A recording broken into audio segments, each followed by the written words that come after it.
Dan baru-baru ini kan seseorang menemukan bagaimana menciptakan bakteri sintetis. Kan? Itu menarik gitu. Manusia bisa menciptakan bakteri. Itu saya khawatir. Banyak juga orang yang percaya juga bahwa ini ada awal dari penciptaan makhluk hidup yang baru. Termasuk dalam hal ini adalah artificial human being. Wah, ini bagaimana Anda menjelaskan hal seperti ini dalam konteks universal mind? Yang menarik bagi saya soal bakteri itu. Ada percobaan ya. Dia mengirimkan mikroba ke ruang angkasa. Ternyata mikroba itu tidak mati. Hidup. Dibiarkan beberapa hari hidup. Berarti ada energi yang besar sekali yang membuat dia itu hidup. Nah, sekarang saintis Cina mengirimkan benih-benih tanaman, buah-buahan. Antara lain labu, dikirim benih labu. Dibiarkan beberapa hari, ternyata selama di ruang angkasa itu di-charge oleh energi, lautan energi yang luar biasa, sehingga ketika benih itu dibawa kembali ke bumi, kemudian ditanam secara hidrofonik proses, buahnya menjadi 400% lebih besar dan lebih berat. Jadi berarti di luar angkasa sana ada sumber kehidupan yang luar biasa. Sekarang diketemukan bahwa setiap meteor yang datang ke sini ternyata di dalamnya berisi penuh dengan bakteri. Dan bakteri itu ternyata bisa dihidup di mana saja. Bahkan bisa dihidup di bawah samudera yang tidak mengenal proses fotosintesa. Kita mengetahui bahwa kehidupan hanya bisa kalau ada fotosintesis. Ternyata diketemukan bakteri-bakteri yang hidup tanpa fotosintesis. Dan sekarang diketemukan di bawah Antartik ada lapisan es, dan diketemukan bakteri yang ditemukan meteor yang sudah tertanam 10 juta tahun yang lalu, yang 10 juta tahun yang lalu menghantam Antartik. Ketika esnya mencair, ternyata bakterinya masih hidup. Nah, di sana diperkirakan, saintis menyimpulkan bahwa bakteri ini memang diciptakan oleh intelligent design yang menunggu waktunya untuk sampai ke berbagai planet dan untuk berevolusi. Untuk berevolusi sehingga menjadi seperti kita. Kita sendiri mungkin dulu berasal dari bakteri. Yang pertama kan bakteri, single organism itu berkembang akhirnya menjadi manusia. Jadi yang sampai kenan itu kalau individu bakteri sama bakteri menjadi multi organism itu consciousness-nya berbeda. Jadi dalam community selalu mempunyai consciousness yang lebih strong daripada individu. Dan oleh karena itu juga kalau kita lihat dari Neanderthal dan menjadi manusia modern itu tidak ada missing link. Terjadi dengan tiba-tiba. Teori dari David Wilcock mengatakan bahwa kalau you mendapatkan environment, atau dari Bruce Lipton mendapatkan environment yang tiba-tiba luar biasa, itu DNA kita otomatis akan mengubah diri kita.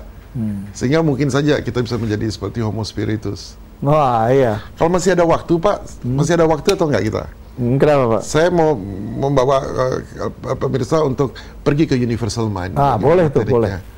Kita punya waktu berapa menit? 2 menit ya, ini sederhana, kita punya waktu 2 menit. Ini handphone ya, bisa lihat handphone ini warnanya apa? Warnanya hitam, oke? Bayangkan warnanya hitam.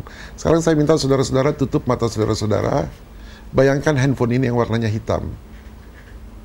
Oke, sekarang bayangkan handphone ini dalam pikiran saudara, imajinasi saudara, bayangkan warnanya merah. Gunakan atensi saudara, warnanya merah. Sekarang berikan di handphone ini sayap. Dan dia berjalan-jalan. Oke, sekarang buka mata. Saudara bisa mengubah warna handphone ini dalam pikiran saudara menjadi warna merah dan ada sayapnya, bukan? Sekarang saudara ambil handphone saudara. Pegang handphonenya seperti ini. Lihat handphonenya. Lihat tuts-tutsnya, angka-angkanya. Tarik nafas. Tutup mata. Dengarkan petunjuk saya. Bayangkan handphone saudara, warnanya apa yang saudara lihat? Lihat tuts-tutsnya. Saudara masih ingat tuts-tutsnya? Sekarang saudara membayangkan tubuh saudara menjadi lebih kecil lagi, lebih kecil lagi, lebih kecil. Seperti titik pasir, sekarang titik pasir itu adalah tubuh saudara. Saudara berada di atas handphone tersebut. Handphone tersebut menjadi besar, dan saudara adalah seperti titik pasir. Sekarang saudara kecilkan tubuh saudara, bayangkan lebih kecil lagi tubuh saudara, masuklah di dalam sela-sela tuts tersebut. Masuk ke dalam handphone tersebut. Ini adalah namanya pikiran kuantum. Bagaimana kita berhubungan dengan universal mind. Setelah saudara masuk, saudara bisa hirup nggak? Baunya seperti apa? Apa yang saudara lihat di sana? Saudara bisa tahu Telepon saudara dibikin di mana? Sekarang perlahan-lahan setelah saudara masuk, saudara menjadi lebih kecil lagi, saudara menjadi seperti gelombang di dalam handphone tersebut. Sekarang perlahan-lahan saudara akan saya bawa pergi ke tempat handphone ini dibuat. Handphone saudara dibuat. Saudara akan pergi ke satu tempat di mana handphone ini dibuat. Handphone saudara dibuat. Saudara bisa tahu dia dibuat di mana. Dia mungkin mereknya Nokia tapi tidak dibuat di Switzerland atau tidak dibuat di Jepang, mungkin di tempat lain. Apa yang saudara lihat?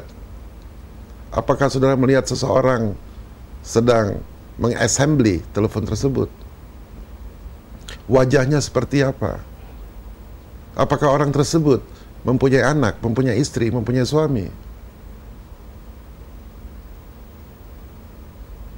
Apakah saudara melihat orang-orang lain di sekitarnya? Apakah saudara melihat orang-orang yang berseragam?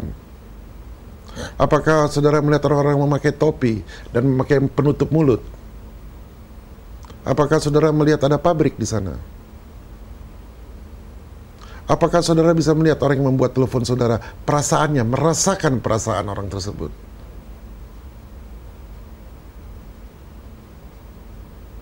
Ketika kalau saudara merasakan apa yang dirasakan oleh orang tersebut dan mengetahui perasaan orang tersebut, berapa istri, bagaimana perasaan istrinya, suaminya, perasaan dia, happy nggak dia kerja di situ?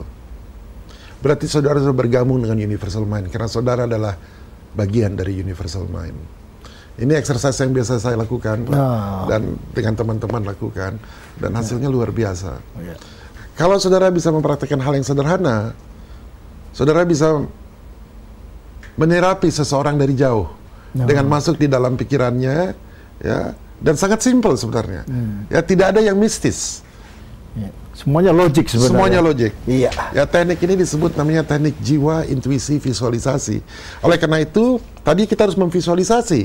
Visualisasi jadi penting. Tadi saya memberikan contoh telepon, karena telepon semua kita punya. Dan kenapa telepon saya berikan contoh? Karena telepon saudara selalu membawa telepon saudara. Berarti energi saudara ada di sini. Jadi kalau telepon ini kita lepaskan, energi saudara ada di sini. Sehingga kalau saudara pegang, itu akan beresonansi. Energi saudara akan lebih gampang beresonansinya dengan diri saudara. Sehingga saudara akan gampang masuk dalam handphone saudara. Kira-kira demikian, Bung Gigin. Oke, menarik sekali. Dan next time kita beri ruang lebih besar untuk demonstrasi-demonstrasi seperti ini. Sehingga orang tidak gampang berpikir segala sesuatu yang tidak bisa dijelaskan. Ini pasti magic, begitu Pak ya? Gimana Pak Gigin? Saya saran ya, kalau next episode sekali-sekali kita buat dengan audience, layout yang berbeda, lalu memberikan teknik-teknik bagaimana pergi ke Universal Mind, bagaimana menterapi orang, bagaimana mengetahui sesuatu, bagaimana melakukan remote viewing. Ya, teknik-teknik seperti itu kalau kita bisa berikan kepada semua orang, mungkin tempat kita tinggal menjadi lebih baik. Iya, itu saya sangat setuju, dan ini saya kira juga merupakan suatu undangan terbuka ya kepada audience Enlightenment Forum with Richard Klaproth. Dan Anda jangan ragu-ragu untuk mendaftar apabila ingin hadir di studio untuk mendengarkan secara langsung sekaligus menyaksikan apa yang sebenarnya logik itu. Oke, pemirsa dimanapun Anda berada, sampai jumpa dalam Enlightenment Forum with Richard Klaproth episode berikutnya. Hidup adalah segalanya. Hidup adalah bahagia. Hidup sangatlah bermakna bagi kita manusia.